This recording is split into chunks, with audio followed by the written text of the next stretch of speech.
अजून एक महत्त्वाची बातमी आहे। गोविंद पानसरे यांच्या हत्या प्रकरणासंदर्भातली बातमी आहे। त्यांच्या हत्या प्रकरणाचा तपास आता एटीएस कडे जाणार आहे। तपास एटीएस कडे वर्ग केल्याची माहिती समोर येते। हत्या प्रकरणातील संशयित कोर्टात सादर केले जातील। या घडीची महत्त्वाची बातमी आहे। गोविंद पानसरे यांच्या हत्या प्रकरणाचा तपास आता एटीएस करणार आहे। तपास एटीएस कडे वर्ग करण्यात आलेला आहे।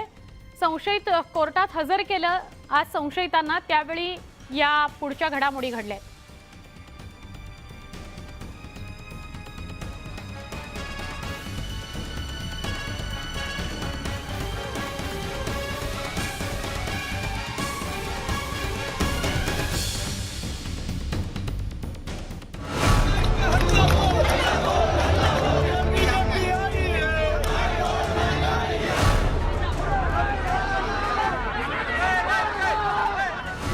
ज्या पद्धतीने हुकुमशाही करते आहे, जनतेच्या न्याय प्रश्नाकरता आंदोलनाचा हक्क आमचा आहे।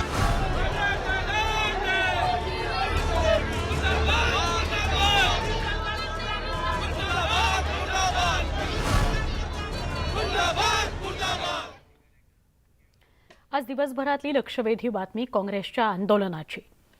महागाई आणि बेरोजगारी विरोधात काँग्रेसने देशव्यापी आंदोलन केलं। या आंदोलनामध्ये सहभागी झालेल्या काँग्रेस नेते राहुल गांधी आणि प्रियंका गांधी यांना पोलिसांनी ताब्यात घेतलं। नवी दिल्लीमधली ही दृश्य, राहुल गांधींना चहूबाजूंनी पोलिसांनी घेराव घातला आणि त्यांना पोलिसांनी ताब्यात घेतलं।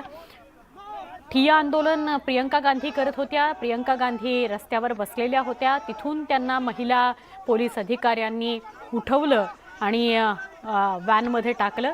राहुल गांधी आणि प्रियंका गांधींना ताब्यात घेतलं। काँग्रेस कार्यकर्ते हे पंतप्रधान नरेंद्र मोदींच्या दिल्लीतल्या निवासस्थानाला घेराव घालण्याचा प्रयत्न करणार होते। त्यापूर्वीच या आंदोलकांना पोलिसांनी रोखलं। ही नवी दिल्लीतली दृश्य। महाराष्ट्रभरात अशाच प्रकारचं आक्रमक आंदोलन काँग्रेसने केलं।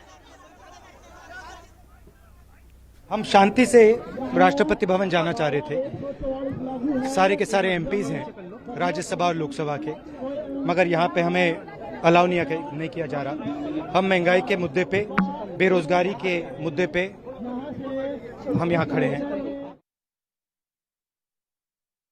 सबने प्रोटेस्ट किया, राहुल गांधी भी यहाँ पर थे। अलाउड नहीं था लेकिन उसके बावजूद प्रोटेस्ट किया। हाँ जी, इसीलिए हमने उनको डिटेन किया है। तो क्या किस तरह की और कार्रवाई की जाएगी, क्योंकि डिटेन ही किया है, 144 है, इसीलिए उनको ब्रीफ किया गया है यहाँ पे नहीं करना है करके। वी हैव इंस्ट्रक्टेड, हम गाड़ी आ रही है, थोड़ा हट जाइए। हाँ जी मैम। इंस्ट्रक्ट किया है कि यहाँ पे नहीं करना है, वो माने नहीं, इसीलिए हमें एज ए प्रोहिबिटरी तौर पे उनको डिटेन करना पड़ा।